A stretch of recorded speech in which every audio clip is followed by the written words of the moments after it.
भारत समाचार पर मैं हूं आपके साथ मयूरी श्रीवास्तव। हम बात करेंगे आजम खान को लेकर। करीब 23 महीने बाद आजम खान जेल से रिहा हो गए हैं और देखिए जेल के अंदर से ही वो कार में बैठकर बाहर निकले, जिसकी तस्वीरें सामने आई। उन्होंने हाथ हिलाकर सभी का अभिवादन किया है। ये तस्वीरें भी आप देख सकते हैं। बता दें कि 5 दिन पहले हाई कोर्ट ने जमानत दी थी। आजम के खिलाफ 104 मुकदमे दर्ज हैं। 5 दिन पहले हाई कोर्ट ने उन्हें बार कब्जे पर जुड़े मुकदमे में जमानत दी थी। अब ये देखिए, ये तस्वीरें हम आपको दिखा रहे हैं जब वो जेल से बाहर आए हैं अभिवादन करते हुए। और देखिए जिस तरह से आजम खान जेल से रिहा हुए, उसके बाद प्रतिक्रियाएं भी लगातार सामने आ रही हैं। इस पूरे मामले को लेकर सपा अध्यक्ष अखिलेश यादव ने क्या कुछ कहा है वो हम आपको सुना देते हैं। जी, हम लोग देख रहे हैं कि समाजवादी पार्टी के नेता आदरणीय आजम खान साहब, उनकी भी रिहाई हो चुकी है। इसके लिए मैं कोर्ट को धन्यवाद देना चाहता हूं और यही हम समाजवादियों का भरोसा था कि कोर्ट न्याय करेगा और उन्हें न्याय मिलेगा।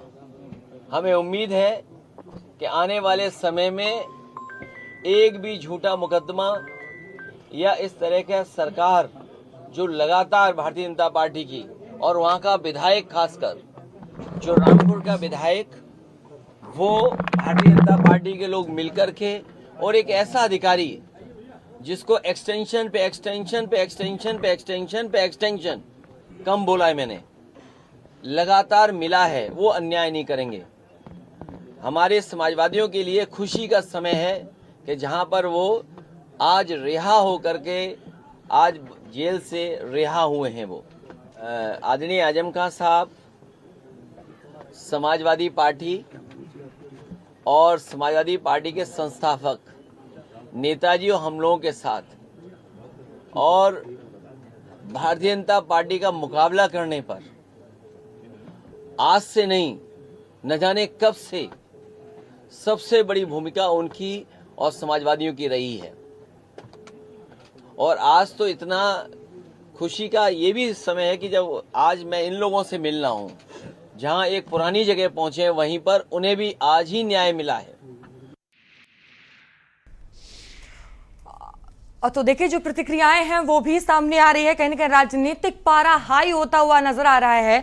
मेरे साथ कुछ मेहमान जुड़ चुके हैं, मैं परिचय करा देती हूं।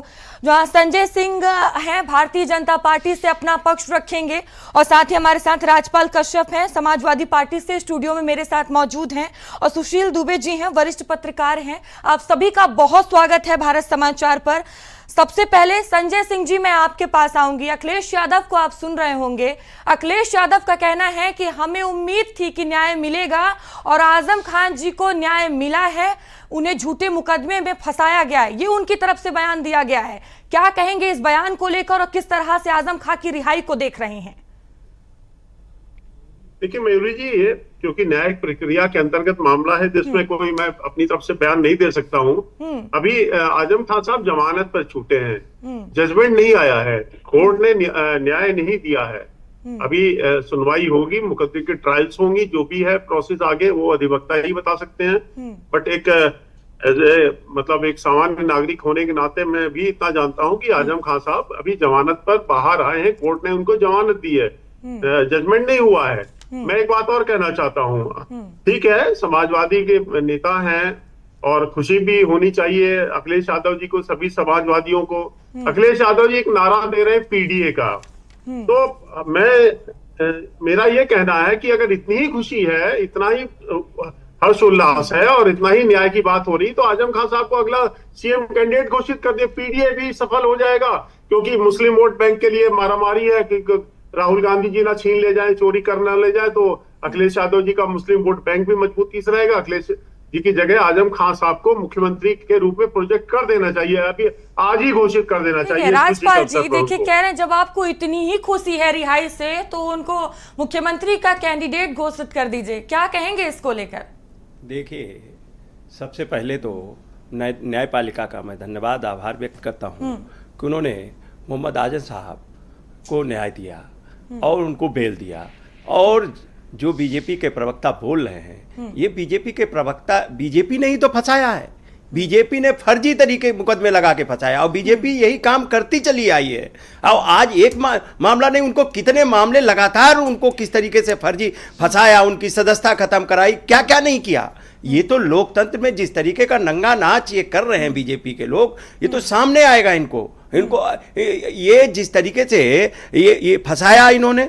और माननीय अखिलेश यादव जी और समाजवादी पार्टी पूरी तरह से जिस तरीके से इनके अन्याय का मुकाबला कर रही है, मोहम्मद आजम साहब ने कितने अन्याय का मुकाबला बीजेपी का करने का काम किया है, और वो हमारे फाउंडर मेंबर हैं, हमारी पार्टी के नेता हैं, और जिस तरीके से इन्होंने फंसाया, और बीजेपी के पास कोई काम नहीं है फंसाने के अलावा, झूठे मुकदमे लगाने के अलावा। इनके पास एक भी सरकार में रहते हुए अच्छा काम नहीं किए। ये केवल लोगों को फंसाना, और ये पीडीए की बात करते हैं। पीडीए के तो हक अधिकार सब आप डकैती डाल रहे हो। आप लखीमपुर की भर्ती देखिए, आप बांदा कृषि विश्वविद्यालय की भर्ती देखिए, तो ये बीजेपी सरकार नाकाम है। बीजेपी कोई काम की नहीं, केवल लोगों को फंसा के और मुद्दे को डाइवर्ट करके कैसे सरकार बनाई जाए। इसलिए मैं न्यायपालिका का धन्यवाद देता हूं, और मोहम्मद आजम साहब को जो न्याय मिला है, ये फर्जी मुकदमे लगाए गए थे इनके ऊपर। ठीक है राज्यपाल जी, इसका जवाब मैं लूंगी। हमारे साथ वरिष्ठ पत्रकार भी हैं, उनकी भी प्रतिक्रिया ले लेती हूँ। सर, इस रिहाई को किस तरह से देखा जाए? जिस तरह से आजम अब आजाद हो गए हैं, क्या कुछ राजनीतिक भविष्य रहने वाला है? कितना असर इसका राजनीति में पड़ने वाला है? मयूरी जी, इधर कुछ दिनों से फाइल्स का दौर चल रहा है। Kashmir file, Bengal file, Udaipur file, तमाम पर्सनालिटी पर भी फिल्में बन रही हैं। विंडो पर क्या स्थिति होती है अभी आ गई, वो सब सामने आ चुकी है। अब देखते हैं कि उनके डायरेक्टर कहीं किसी में विवेक अग्निहोत्री होते हैं, कहीं अमित जानी होते हैं, कहाँ होते हैं। तो जैसा अभी पूर्व सीएम ने कहा, अखिलेश यादव जी ने, कि वो पुनः एक्सटेंशन, तो जो डायरेक्टर साहब थे इस फिल्म के, उनके हीरो फिर से ये बाहर आ गए हैं, सज्जन, जो फाइल होनी है।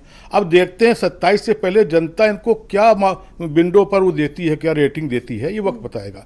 लेकिन मैं मुबारक देता हूँ, शुभकामनाएं देता हूँ, बधाई देता हूँ, और लख लख बधाई देता हूँ कि आजम खां साहब जिस रूप में गए थे 22 महीने पहले, उसी रूप में आए हैं। टोपी भी वही काली, वही जैकेट भी, वही कुर्ता भी, वही पजामा भी, कुछ बदला नहीं है। इतने बाद भी कुछ बदलना, कुछ रंग वंग यहाँ पर, कुछ गमछा, ये कुछ जैकेट या कुछ थोड़ा सा बदलना चाहिए था, लेकिन हमें लगता कुछ फर्क पड़ा नहीं है। मैं दूसरी बात कहूँगा कि लोकतंत्र में जब आदमी जेल जाके लौटता है, और जेल भी कौन सा, मुझे लगता, मुझे इतना ज्ञान नहीं कानून का, लेकिन मैं कह सकता हूँ कि न्याय की सबसे छोटी कुर्सी लोअर कोर्ट से लेके और देश की सबसे बड़ी कुर्सी न्याय की, वहाँ तक होके, और कई अस्पतालों से होके आजम खां फिर वो हाथ हिला रहे हैं और सब कर रहे हैं। तो मुझे लगता है कि अभी तो ये शहीद वो पॉलिटिकल फ्रीडम फाइटर की स्थिति में आ गए हैं। अब भले ही ये सपा में है या किस में है, लेकिन मुझे लगता है सपा में ही रहेंगे, जो उनका रूप रंग दिख रहा है। तो मुझे मुबारक हो। अब वो देखिए 173 केस आप बता रही हैं, 73 केस बता रही हैं। लोग तो 100 केस बता रहे थे कि 101 नहीं, हाँ 100 से 101 नहीं है, नहीं मुझे पता। लेकिन अब बकरी और मुर्गी और भैंस और कुर्सी और फलां धमाके के बाद अगर तमाम चीज़ें होती, तो जो जिन लोगों ने, जिन डायरेक्टर ने, या जिन निर्माता ने, या जिन प्रोड्यूसर ने ये फिल्म बनाई थी 22 महीने पहले, उनको भी तो जवाब देना पड़ेगा कि आजम खां साहब जेल रहे 22 साल। तो ये बताना पड़ेगा उन लोगों को कि कोर्ट में 4 वो होती हैं बैरक, कोर्ट नहीं, जेल में मयूरी जी, एक होती क्वारंटाइन, एक होता अस्पताल, एक होता बंदी बैरक, और एक होता तन्हाई बैरक। ये अलग अलग बैरक होती हैं। ये हमारे सज्जन, हमारे जो मित्र हैं, बड़े भाई, हमारे छोटे भाई बड़े, जो संजय भाई, ये बता पाएंगे मेरे ख्याल से कि किस बैरक में, किस रूप में ये सज्जन थे जो फ्रीडम फाइटर होकर निकले हैं। क्योंकि चारों बैरक का अलग अलग कानून है, अलग अलग नियम है। हालांकि जिस हिसाब से आजम भाई दिख रहे हैं, तो थोड़ा सा लग रहा है कि अस्पताल में या क्वारंटाइन में होंगे। क्योंकि जब ये हमें दिखे थे, ये इसमें आए थे जब ये अस्पताल में, तो काफ़ी दिक्कत में थे। लेकिन अभी भी मुझे लगता है कि इनकी गाड़ी चल के आ रही है और जेल के अंदर से चल के आ रही है, रामपुर तक जाएगी, जहां तक जाएगी, लेकिन सुरक्षित जाएगी। और मैं उनको मुबारक देता हूं। और नवरात्र में इससे अच्छे दिन क्या हो सकते हैं लोकतंत्र में? नवरात्र में देवी जी के आशीर्वाद से आजम भाई अगर आ रहे हैं तो ये लोकतंत्र के लिए शुभ घड़ी है, अच्छी बात। बिल्कुल, ये देखने वाली बात होगी कि क्या कुछ होता है। लेकिन राजपाल जी ज्यादा अच्छे से बता पाएंगे कि आजम जी क्या सपा में रहने वाले हैं, क्योंकि चर्चाएं देखिए काफी तेज है कि आजम खान जी कहीं जा सकते हैं। क्या कहेंगे इसको लेकर? देखिए, कहीं जाने वाले नहीं हैं। वो उन्होंने पार्टी बनाई है, फाउंडर मेंबर हैं, और वो पार्टी के साथ में, ये तो पता नहीं कहाँ से हवाएं और कहाँ से अफवाहें ये फैलाई जा रही हैं। और कोई उनका बयान नहीं आया, ना उनके घर की तरफ से कोई बयान है। ये केवल अफवाहें फैलाई। ये कहीं नहीं, बीजेपी अपनी नाकामी छुपाने के लिए इन्होंने जिस तरीके से मोहम्मद आजम साहब पे उत्पीड़न, अन्याय, अत्याचार किया है। आजम खान की पत्नी ने मुलाकात की थी मायावती से, और उसके बाद उनके एक सांसद का बयान भी सामने आता है कि अगर आजम खान हमारे पार्टी में आते हैं तो उनका स्वागत है। इसके बाद से चर्चाएं कुछ नहीं है, ये केवल हवाएं हैं। केवल ये बीजेपी जिस तरीके से बीजेपी पहले तो माननीय आजम साहब को परेशान करने में कोई कसर नहीं रखी, और जो सुप्रीम कोर्ट से लेके नीचे न्यायालय तक उन्होंने लड़ाई लड़ी। समाजवादी पार्टी और सब लोग पूरी तरह से उनके साथ में, करोड़ों लोगों की संवेदनाएं उनके साथ में थी। वो एक नेता को इस तरीके से लोकतंत्र में परेशान करना और ये जाति धर्म देख के परेशान करना, ये क्या, ये लोकतंत्र है? ये बीजेपी की तानाशाही है। जिस तरीके से ये लोकतंत्र खत्म करके तानाशाही पूरी ला दी है। किन किन मुकदमों में सदस्यता ले लेना, उनकी बेटे की भी सदस्यता ले लेना, क्या क्या नहीं किया इस लोकतंत्र में। बीजेपी का नंगा नाच सभी ने देख लिया है। इसलिए बीजेपी, और जिस तरीके से बीजेपी को क्योंकि लग रहा होगा क्योंकि बीजेपी ने अधिकारी, बीजेपी के कलेक्टर, कमिश्नर, थानेदार, कप्तान, कोतवाल, सारे पूरी सरकार लगी रही, तब न्यायपालिका ने एक न्याय देने का काम किया है। हम लोगों की खुशी की बात है, हम समाजवादियों की खुशी की बात है, लोकतंत्र में विश्वास रखने वालों के लिए खुशी की बात है कि लोकतंत्र जीवित है। अपर्णा यादव का बयान आया है कि समाजवादी पार्टी आरोप लगाने का काम कर रही है, भारतीय जनता पार्टी की कोई भूमिका ही नहीं है इस पूरे मामले में। भारतीय जनता पार्टी की ही भूमिका है, और भारतीय जनता पार्टी ने जिस तरीके से ये देश दुनिया, क्यों कमिश्नर का एक्सटेंशन पे एक्सटेंशन दे रहे हैं भाई? क्यों आप बताइए ना, क्यों देते चले जा रहे हैं? और जिस तरीके का नंगा नाच किया लोकतंत्र में, अधिकारियों को, अधिकारी कहाँ बचे? गुलाम बना दिया इन्होंने। तो ये तो वोट डालने पे भी गोली पिस्टल लेके खड़ा कर देते हैं कि कहीं वोट समाजवादी पार्टी का ना पड़ जाए। संजय जी जवाब देना चाह रहे हैं। संजय जी, देखिए मयूरी जी, राजपाल कश्यप जी छात्र नेता रहे, मैं इनसे एक सवाल बाद में पूछूंगा। पहला तो मैं जो कहना चाहता हूँ, आजम खान साहब को जो उनके खिलाफ मुकदमे दर्ज हुए, वहां के रामपुर के लोकल और उन्हीं के मजहब के बिरादरी के लोगों ने मुकदमे दर्ज कराए थे, जो इन्होंने अपनी कौम के साथ अत्याचार किए थे। आजम खान साहब का समाजवादी के सरकार में इतना बड़ा कद था, या कह लीजिए भैंस खो जाती थी तो पूरा जिला प्रशासन, डीएमएसपी भैंस ढूंढने में लग जाता था। तो आप समझ सकती हैं कितना बड़ा रुतबा था। मतलब सीएम, जो 4 सीएम कहलाते थे, उसमें वन ऑफ द सबसे टॉप क्लास के सीएम अखिलेश जी के साथ वो थे। तो कोई बोलने को तैयार नहीं था। लेकिन जब पूजी योगी आदित्यनाथ जी की सरकार बनी, तो उसके बाद जो इनसे प्रताड़ित पीड़ित लोग थे, उन्होंने निकल के इनके खिलाफ झंडा बुलंद किया, उन्होंने मुकदमे दर्ज कराए। दूसरी बात, राजपाल कश्यप जी, आप छात्र नेता रहे, मतलब ससम्मान आपसे मैं एक सवाल पूछना चाहता हूं। आजम खान साहब ने मौलाना मोहम्मद अली जौहर का नाम ही क्यों चूज किया? आप जरा मुझे इस बात को जवाब दीजिएगा। आजम खान साहब ने एक बार कहा था भारत माता को डायन बोला था, उसी से मैं इसको कनेक्ट कर रहा हूं। आप जानते हैं ना मोहम्मद अली जौहर, जो कांग्रेस के नेता भी थे, मुस्लिम लीग के नेता थे, खिलाफत आंदोलन के जन्मदाता थे। उन्होंने एक बात कही थी कि मैं भारत की जमीन में दफन नहीं होऊंगा, और उनकी कब्र यरूशलेम में बनी हुई है। इस बात को डॉक्टर भीमराव अंबेडकर ने अपनी किताब पाकिस्तान पार्टीशन ऑफ इंडिया में लिखा, मैं अपनी तरफ से नहीं बोल रहा हूं। ऐसे व्यक्ति के लिए यूनिवर्सिटी, और उसी में उन्होंने मेंशन किया है बाबा साहब ने कि एक बार मोहम्मद अली जौहर से पूछा गया, महात्मा गांधी जो बड़े परम मित्र थे, उन्होंने कहा कि गांधी जी जो सबसे नीच निकृष्ट गिरा हुआ पतित मुसलमान होगा उससे भी गिरे हुए हैं वो। ऐसे व्यक्ति के लिए आप यूनिवर्सिटी बनवा रहे थे, आपको शर्म नहीं आती है?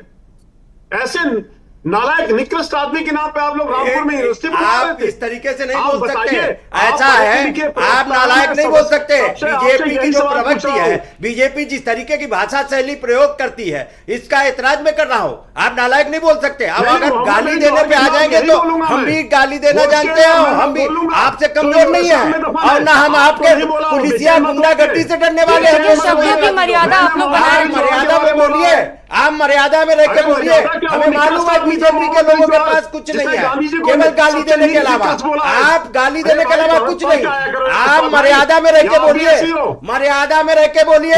वो हमारे नेता है मोहम्मद आजम साहब, अगर उनके लिए मर्यादा आप तोड़ोगे तो फिर हम ऐसी ऐसी बातें कह देंगे तो आप समझ नहीं पाओगे। आप क्या बात करते हो? ठीक है, ठीक है राजपाल जी, संजय जी के कर आप लोग बात रखिए। ठीक है, जौहर यूनिवर्सिटी के लिए इन्होंने कहा मेरी बात नहीं, जौहर यूनिवर्सिटी के। अरे आप तो गांधी की हत्या करने वाले की पूजा करते हो, आप तो तिरंगे न लगाने वालों की पूजा करते हो, आप तो आतंकवादियों को कंधार तक छोड़ के आए हो। आप क्या बात करते हो? आतंकवादियों से मिले हो, आप देशद्रोहियों से आप मिले हुए हो, देश को बेचने का काम कर रहे हो। आप गांधी को मारने वाले की पूजा करते हो। आप तो लोकतंत्र की लड़ाई लड़ी जा रहे हो। ठीक है, आप दोनों इशारा हो जाइए। ठीक है, आप लोकतंत्र की लड़ाई में भी आप जासूसी करने का काम कर रहे थे, जासूसी करने का काम कर रहे थे, आप देश के साथ गद्दारी करने का काम कर रहे थे। ठीक है, ठीक है राजपाल जी, राजपाल जी, संजय जी, राजपाल जी ठीक है, शांत हो जाइए। देखिए ऐसे चिल्लाने से, पूजा करते हो। देखिए ऐसे चिल्लाने से कुछ नहीं हो रहा है। यहाँ पे हम चर्चा करने बैठे हैं। सुशील जी आपसे मेरा सवाल है। ठीक है, ये जिस तरीके की भाषा शैली ये प्रयोग, ठीक है, आप लोग भाषा की मर्यादा बनाए रखिए। आप बीजेपी बाबा साहब ने लिखा है, ये बाबा साहब भीमराव अम्बेडकर ने अपनी किताब में लिखा है। गांधी जी के प्रति जो शब्द मोहम्मद अली जौहर ने इस्तेमाल किए थे, तो आप तो गांधी की हत्या करने वालों के साथ खड़े हो। आप तो हत्यारे आपकी पार्टी में हैं। आपको जब मालूम नहीं मत बोलो आप मत बोलो। इसके लिए मैं डिबेट के लिए तैयार हूँ आपसे। मैं डिबेट आप किसी भी देश जानता है डिबेट क्या करोगे। मैं चैलेंज कर रहा हूँ। ठीक है सर, मुद्दे पर आते हैं। ठीक है, मुद्दे पर आते हैं। ठीक है, देश को धोखा देने का काम किया। जवाब नहीं दिया। देश को धोखा देने वाले आप लोग हो, गद्दारी करने वाले आप लोग हो। ठीक है, ठीक है राजपाल जी, मुद्दे पर आते हैं। सुशील जी आपसे मेरा सवाल है, जिस तरह से आजम खां को ये रिहाई मिली है, करीब 23 महीने उन्होंने जेल में गुजारे हैं, अब उनको रिहाई मिली है, यूपी की राजनीति में, यूपी की सियासत में क्या असर पड़ने वाला है? क्या बदलाव देखने को मिलेंगे? एक तो मयूरी जी मैं बधाई दे रहा हूँ, फिर से मुबारक भी दे रहा हूँ, बधाई भी दे रहा हूँ, शुभकामनाएं भी दे रहा हूँ। जो टीआरपी हो गई, इतनी 5-7 मिनट टीआरपी हो गई, संजय भाई की भी हो गई और राजपाल भाई की भी हो गई, यही तो टीआरपी है। यही याद है भी कुछ दिन पहले क्या हुआ था, वो ओम शुक्ला, प्रेम शुक्ला और वो भाई हमारे सुनील राजपूत जी की माँ, मेरी माँ, दुनिया की माँ, बिहार की माँ, सब यही सब हुआ था ना। अब अभी शुरू हुआ जीएसटी उत्सव, तो ये हो गई देखिए टीआरपी। अब जो भाई साहब बता रहे हैं कि वो भैंस को एसपी ढूंढने लगे और फला ढूंढने लगे और पुलिस ढूंढ गई, थानेदार ढूंढ गए। अरे अभी इटावा की तो अभी बात है, अभी कुछ दिन पहले कहीं शायद हफ्ता भर भी नहीं हुआ है, सरकारी डॉक्टर, सीनियर डॉक्टर बैठा था इमरजेंसी ओपीडी में, और दो सिपाही या इंस्पेक्टर जो भी आए, अभी पूरा आया, सब जो आया, वो डॉक्टर का ही बयान आया और कहे वो माता जी का जो भी दिक्कत है आओ बुलाया हो। वो कह रहे थे मैं उनका जूनियर भेज रहा हूँ। तो ये इसको क्या माना जाएगा? हालांकि एसपी साहब जो वहाँ के हमारे इटावा के हैं, शैलेश जी, उन्होंने कहा ब्रजेश जी ने कि नहीं वो गलत हुआ, लेकिन इसकी ये मानसिकता क्या है? और फिर हम बार बार कहते, फिर कह रहे हैं, घर के जब आदमी पुरानी 50 की बातें करता है ना, 84, 82, नेहरू, रिक्सिक दंगा, मालियाना दंगा, कश्मीर फाइल, ये दाइल, तो यही होता है, ये जो हो रहा था यही होता है। आप भी बताओ, जब नेहरू जी के पीछे लगते हो तो जीएसटी 8, हमें संजय भाई बता दें कि 8 साल पहले की जीएसटी उत्सव वाली थी कि आज वाली जीएसटी उत्सव वाली है। और संजय भाई हमारे बड़े भाई बता दें कि 1000 का नोट कब शुरू हो रहा है, 1000 का नोट कब शुरू हो रहा है, बाकी कोई समस्या नहीं। अब आपने जो सवाल पूछा, अभी हमारे संजय भाई ने 2 बार कहा आजम खां साहब, आजम खां साहब। जिसको आप नालायक निकष बोल रहे हो उसको आप खुद ही साहब बोल रहे हो, तो फिर अब कहा जाए? आप जाने नहीं, हो मैंने ठीक है मोहम्मद सर, अली आप मेरे जौहर को- सवाल का हाँ, जवाब मैं- दीजिए। मैं- मोहम्मद अली जौहर को ठीक है। बोला है। नहीं, आपने संजय दोनों- जी, दो- संजय जी, इसी- जवाब इसी दीजिएगा। चैनल में आपने दोनों बार कहा आजम खां साहब, आजम खां साहब, आजम खां हाँ, साहब। ठीक है, उनका सम्मान है। तो नहीं, मैं वही सम्मान वही करता हूं, उसी कोई दिक्कत सम्मान नहीं। को आप मैं मोहम्मद तत्काल, अली जौहर उसी के लिए बोल सम्मान रहा को था। आप तत्काल नालायक और निकर्ष बोल रहे हैं उसी 1 सेकंड में, तो अब आप समझिए इस चीज को। खैर, तो ठीक अरे है। जो आपका मोहम्मद सवाल- अली जौहर, अरे बड़े भाई आप भी मेरी डिबेट सुन लीजिए। मैंने मोहम्मद अली जौहर नहीं के नहीं लिए नहीं बोला नहीं है। नहीं नहीं इसी ना इसी में आपने उसी आप सामने रिपीट करा लीजिए। हाँ, रिपीट अरे करा। बोल दिया, ठीक है, कोई बात नहीं। खैर, मैं- आप बताइए जी। मधु जी, आप बता रही हैं कि राजनीति और भविष्य और क्या फला फला। यूपी की राजनीति यूपी में की क्या राजनीति। असर पड़ेगा? मुझे साफ साफ लगता है, अब वक्त ने तो नहीं पता था कि 22वें महीने छूट जाएंगे, आगे क्या होगा, डैश डैश डैश क्या होगा, गाड़ी तो कहाँ से चलती है, गाड़ियाँ कहाँ से आती हैं, कौन सी वैन क्या क्या आती है, लेकिन मुकद्दर है, ठीक है। जेल में भी तमाम चीज़ें होती हैं, उससे भी ठीक है। तो मुझे लगता है कुछ बदलाव है। मैं सीधे सीधे बता रहा हूँ बदलाव क्या है। आजम खां इतने परिपक्व नेता हैं, और मैं 2 नाम और ले रहा हूँ, 2 नाम बिना किसी हाय हाय किच के। मेरी आजम खां के प्रति मेरी बहुत अच्छी सद्भावना नहीं थी, बिल्कुल नहीं थी। इनकी जो बोल वचन था, जो भाषा थी, वो मुझे बड़ी अजीब सी लगती थी, पता नहीं क्यों लगती थी। लेकिन इधर इन्होंने जो 22 महीने अपना आपको शुद्ध किया है, गंगा नहाए हैं, वो अमृत छिड़का है, गंगा जल छिड़का, तो मुझे इनके प्रति अब थोड़ा मुझे मालूम है। दूसरा, अभी कुछ दिन पहले मैं ओवैसी के प्रति भी बड़ा कटु था, लेकिन जब ओवैसी ने भी 4-5 दिन पहले जो पहलगाम वाला क्रिकेट हुआ है, जिसमें भाई लोग वो ताली और दुनिया भर की बात कर रहे थे, उसमें ओवैसी ऐसा देश का नेता था, AMI वाले, जिन्होंने कहा कि अगर खुल के विरोध किया था उस क्रिकेट मैच का जो अभी पाकिस्तान वर्सेस हुआ, तो ये देश देख रहा है। आजम खां साहब, मुझे नहीं लगता है कि एक विधायक वाली पार्टी में जाएंगे या 2 विधायक वाली पार्टी में जाएंगे।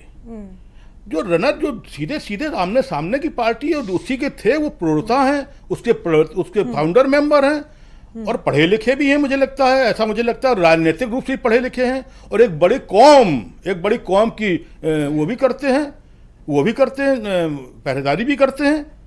तो मुझे नहीं लगता है पीडीए हो, चाहे मुसलमान हो, चाहे यादव हो, चाहे ब्राह्मण हो, चाहे ठाकुर हो, कोई भी हो। सुशील जी, काफी चर्चा है कि एक विधायक वाली पार्टी में जाने की बात सामने आ रही है। फिलहाल अभी कोई आधिकारिक पुष्टि नहीं की गई है, लेकिन अगर ऐसा होता है, किसको फायदा और किसको नुकसान होगा? मैंने कहा ना, फायदा नुकसान की बात अभी 27 है, 27 है।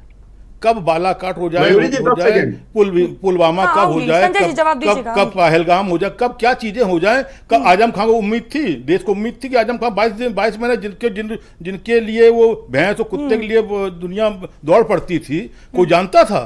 तो उसमें नहीं पता क्या है, लेकिन मुझे लगता है एक समझदार, एक पॉलिटिकल सोच का व्यक्ति, मुझे नहीं लगता है कि अब वो कौन कहाँ पर मिले, कहाँ पर, ऐसे तो तमाम किस्म के चित्र आते हैं, लोग वो चित्र आते हैं कि मंच पर फला क्रिमिनल था, क्या था उसे पता ही नहीं। तो 10 सेकंड। हाँ संजय जी, जवाब दीजिए। मैं एक सुशील भाई साहब मेरे बड़े भाई हैं, मैं इनका बहुत सम्मान करता हूँ, इसके लिए तो मैं नहीं कुछ बोलूंगा। राजपाल भाई, एक सवाल आपसे है। देखिए, कब तक आप मुस्लिम वोट बैंक, नहीं, मैं समाजवादी से और आपसे ही सवाल पूछूंगा, कब तक आप लोग सेकुलरिज्म के नाम पर इन मुसलमानों के वोट लेते रहेंगे?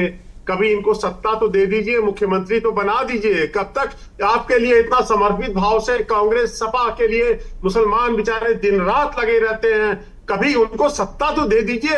राहुल गांधी कहिए प्रधानमंत्री का पद उनको डिक्लेयर करते हैं किसी मुस्लिम भाई को, और अखिलेश जी को, तो तभी न्याय हो पाएगा मुसलमानों के साथ। आप सही न्याय तभी कर पाएंगे जब यूपी में आप किसी मुसलमान आजम खां भाई जैसे मुसलमान क्या इस देश का नागरिक नहीं है क्या? मुसलमान इस देश का नागरिक नहीं है क्या? आप मुसलमान इस देश का नागरिक नहीं है क्या? और आप जिस तरीके की बातें कर रहे हो, जबकि अभी एक तरफ आप दाखिल कर रहे हो, एक तरफ आप शासनादेश जारी कर रहे हो कि जाति पे बात नहीं होगी, आप धर्म की लड़ाई लड़ना चाहते हो। नहीं, आपको अभी आपके मुख्यमंत्री ने शासनादेश जारी किया कि जाति का सम्मेलन नहीं होगा, वो नहीं होगा, ये नहीं होगा, और सब काम करोगे जातिवादी वाले। आप धर्म में लड़ाने का काम करोगे, जात में लड़ाने का काम करोगे, जाति और धर्म देख के कार्रवाइयां करने का काम करोगे, जाति और धर्म देख के बुलडोजर ले जाने का काम करोगे, और जाति और धर्म देख के नौकरी देने का काम करोगे, और जाति और धर्म देख के कुलपति बनाने का काम करोगे, जाति और धर्म देख के कलेक्टर बनाने का काम करोगे। तो आप बेवकूफ बना रहे हैं। आपका ये काला चिट्ठा खुल चुका है। अब आपका कुछ नहीं, जनता जान चुकी है। आप ना किसान की बात करते हो, ना नौजवान की बात करते हो, ना स्वास्थ्य की बात करते हो, केवल आप धर्म और जाति में लड़ाने का काम करते हो। और आपकी भी सरकार बनी थी, आपने तो भी वो दिया था। और इस देश का नागरिक है मुसलमान, और मुसलमान क्या मुसलमान नहीं आप नहीं मानते हो। आप मानते होते तो मोहम्मद आजम साहब को इस तरीके की टीका टिप्पणी नहीं करते। आप इस तरीके की टीका टिप्पणी नहीं करते, वो हमारे नेता है। और नहीं, आपने जिस तरीके की टीका टिप्पणी की और गाली देने का तो लाइसेंस आपको मिला ही है। बीजेपी वालों को, बीजेपी वालों को तो गाली देने का लाइसेंस मिला है, झूठ बोलने का लाइसेंस मिला है। और बीजेपी के पास कुछ नहीं है। बीजेपी ना बेरोजगारी खत्म कर सकती है, ना रोजगार दे सकती है, ना महंगाई कंट्रोल कर सकती है। केवल देश को बेचने का काम कर रही है। चंद उद्योगपतियों को बेच के इस देश को गुलाम बनाने का काम कर रही है। एक ईस्ट इंडिया कंपनी आई थी जिसने गुलाम बनाया। ठीक है राजपाल जी, संजय जी लौटूंगी आपके, आप दोनों के पास लौटूंगी। सुशील जी, मेरा आपसे सवाल है, फिर यही सवाल मैं दोनों प्रवक्ताओं से भी करूंगी। पीडीए को लेकर बड़ी चर्चा है। आजम के आने से पीडीए पर क्या असर पड़ने वाला है, किस तरह से इसे देखा जाए? जब पूरी पॉलिटिक्स प्रदेश की शब्दों में आ गई है, विचारधारा में नहीं आ गई है, नैतिकता मर्यादा में नहीं आ गई, शब्दों में आ गई। पीडीए एक और अलग किस्म की हिंदू राष्ट्र, ये सेकुलर राष्ट्र, पीडीए, इसका जब इस चीज़ों में चीज़ें बन जाती हैं तो फिर समाज पीछे छूट जाता है। भाई अगर जब उत्तर प्रदेश का अगर कोई भी चुनाव हो रहा है या आगे होगा, वो तो देश को और समाज को हित में रख के होगा ना। क्या उसमें राजभर नहीं है? क्या उसमें निषाद नहीं है? क्या उसमें पटेल नहीं है? क्या उसमें क्षत्रिय नहीं है? क्या उसमें लंकेश परशुराम ब्राह्मण नहीं है? क्या उसमें हर किस्म के लोग, चाहे उसमें पश्चिम के जाट नहीं है, पश्चिम के गुजर नहीं है, पश्चिम के मुसलमान नहीं है, तो आप वहाँ से ले लो, पूर्वांचल से। लेकिन जब हम चीज़ों को, पॉलिटिक्स को एक छोटे से संकुचित दायरे में अगर हम रख देंगे तो फिर जनता ही तय करती है। मैंने अभी शुरुआत क्या करी थी कि फाइलें तो बनी थी, और फाइलें बनने के बाद एक जो डायरेक्टर था कैसे हिंदू समाज को कितना गंदे तरीके से बोल रहा था, मेरे पास है वो वीडियो, वो भी वो अमित जानी करके। तो फाइलें तो बनती हैं, चुनाव होते हैं, नाम रखे जाते हैं, नाम रखे जाते हैं। नाम रखने के बाद क्या होता है, ये समाज जब वोट पड़ता है, चाहे वो ईवीएम से पड़े, चाहे बैलेट पेपर से पड़े, चाहे प्यार से पड़े, चाहे उसके जैसे जो भी रूप में पड़े, लेकिन अगर वोट पड़ने के बाद जब रिजल्ट आता है तब पीडीए भी समझ में आ जाता है, हिंदू राष्ट्र भी समझ में आता है, तिरंगा भी समझ में आता है, भगवा भी समझ में आता है, हरी और काली टोपी भी समझ में आती है, फिर सब समझ में आता है। और जब समझ में आए तब चाहिए समाज के नेताओं को, जो वहाँ के ठेकेदार हैं, उनको चाहिए कि तब जब समाज अगली बार चुनाव हो तो उसी हिसाब से नाम रखें अपनी उसी सूत्र का, जो समाज, जो आपके वोटर या जो आपकी जनता, जो आम जनता, जिसे कहते हैं देवतुल्य वोटर, जब आपको बताएं। मुझे लगता है ये पीडीए है। देखिए होता है, चीज़ें हैं, मैसेज तो जाता है। अब पीडीए का मैसेज खाली सपा में ही जाएगा क्या राजभर वाला मैसेज नहीं जाएगा जो यहाँ पर पार्टनर हैं योगी जी की सरकार में? क्या निषाद का मैसेज नहीं जाएगा? पीडीए का वाले तो हैं। कोई पीडीए वाले अलग से आ रहे हैं, मलेशिया से आ रहे हैं क्या, बांग्लादेश से आ रहे हैं क्या पल्लवी पटेल वाला मैसेज नहीं जाएगा क्या इसमें? क्या जयंत वाला मैसेज नहीं जाएगा उसमें? तो ऐसा नहीं है। अब ये तय करना है पीडीए, सेकुलर, राष्ट्रवाद, हिंदूवाद, क्या मोहब्बत नफरत क्या करना है, या तेरी माँ मेरी माँ ये वाला जो होना है, वो अब ये 27 में तय होगा। 29 तो दूर की बात है, लेकिन 27 में तय होगा। जी राजपाल जी, देखिए पीडीए की चर्चा काफी तेजी से होती है, फिर चाहे वो कोई भी चुनाव हो, समाजवादी पार्टी हो या बीजेपी, काफी तेजी से ये कार्ड खेला जाता है। आजम के आने से क्या सही में असर पड़ने वाला है? 27 के चुनाव में क्या इसका असर होगा? क्या स्टैंड यहाँ पर समाजवादी पार्टी का आगे रहेगा? देखिए मयूर जी, पहली बात तो आजम साहब हमारी नेता हैं पार्टी के, और किसी भी नेता को जो फाउंडर मेंबर, जो समाजवादी विचारधारा जिन्होंने सदैव इन बीजेपी वालों लोगों से लड़ने का काम किया और वो बाहर आए हैं, निश्चित तौर पे हमारी पार्टी में पूरी खुशी की लहर है, सब समाजवादियों में खुशी की लहर है। और जिस तरीके से माननीय अखिलेश यादव जी ने जिस पीडीए का गठन किया है, उस पीडीए को और गति मिलेगी। और जिस तरीके से जब से माननीय अखिलेश यादव जी ने पीडीए की बात की है, अब पीडीए में सभी हैं, पीड़ित दुखी सभी लोग हैं, और वो पिछड़े दलित आदिवासी अल्पसंख्यक तो हैं ही हैं, लेकिन पीड़ित दुखी सबकी आवाज बनके ये पीडीए निकला है। और ये पीडीए संविधान की रक्षा के लिए, लोकतंत्र की रक्षा के लिए, वोट की रक्षा के लिए, इंसानियत की रक्षा के लिए, मानवता की रक्षा के लिए माननीय अखिलेश यादव जी ने पीडीए का गठन किया और पीडीए निरंतर आगे बढ़ रहा है। जिस तरीके से 24 में माननीय अखिलेश यादव जी के नेतृत्व में पीडीए ने जो कमाल किया है, 24 में इंडिया गठबंधन ने 43 सीटें जीती हैं, समाजवादी पार्टी की 37 सीटें जीती हैं, और इस बीजेपी को बुरी तरह से पराजित करने का काम किया है। और अगर बेईमानी इन्होंने की न होती, वोट की लूट न की होती, चोरी न की होती, तो इनकी 5 सीटें भी आना मुश्किल पड़ जाता, देश के प्रधानमंत्री को भी जीतना मुश्किल पड़ जाता। और ये पीडीए की ताकत है। और जिस तरीके से अभी तो बैसाखी पे आए हैं, 24 में बैसाखी पे आए हैं, 27 में ये वेंटिलेटर पे चले जाएंगे, इसीलिए ये तड़फड़ाहट है इनके अंदर। ठीक है, वक्त की थोड़ी कमी भी है। संजय जी से मैं आखिरी सवाल ले लेती हूं। संजय जी, देखिए राज्यपाल जी का कहना है कि आजम के आने से पीडीए को रफ्तार मिलने वाली है, तो ये कहा जा सकता है कि अगर रफ्तार मिलेगी पीडीए को तो कहीं ना कहीं भारतीय जनता पार्टी की चुनौती बढ़ेगी। किस तरह से हैंडल करेंगे? क्या कुछ स्टैंड भारतीय जनता पार्टी का रहेगा? देखिए, मैं राज्यपाल भाई या समाजवादी से अपने अखिलेश यादव जी, आपका बड़ा चैनल है, निश्चित रूप से वो भी देख रहे होंगे। आज मैं एक बड़ी बात और कहना चाहता हूँ, क्योंकि हमारे जितने सेकुलर भाई हैं, राज्यपाल जी हैं, अखिलेश जी हैं, सब कहते हैं हम कुर्बानी देंगे, सेकुलरिज्म के लिए कुर्बानी, लोकतंत्र के लिए कुर्बानी दे देंगे। तो मैं कह रहा हूं सेकुलरिज्म के लिए कुर्बानी देनी है तो आपका कोई षड्यंत्र चलने वाला नहीं है। आपका कोई षड्यंत्र चलने वाला नहीं है। आप चाहे पुलिस से रुकवा लो, चाहे कलेक्टर से, चाहे कमिश्नर से, और चाहे आपका काम ये है। चलिए ठीक है, कोई ठीक है, चलने वाला नहीं है। नाकाम हो चुके हो। ठीक है संजय जी, राज्यपाल जी, आप सभी को माफी के साथ मैं रोकना चाहूंगी, माफी के साथ आप सभी को रोकना चाहूंगी, वक्त की हमारे पास कमी है। तो देखिए, आजम खां अब रिहा हो गए हैं और ये वक्त ही बताएगा कि राजनीति पर इसका क्या कुछ असर पड़ने वाला है, 2027 के चुनाव में क्या कुछ असर पड़ने वाला है। फिलहाल अभी के लिए बने रहिए भारत समाचार के साथ। नमस्कार। और देख रहे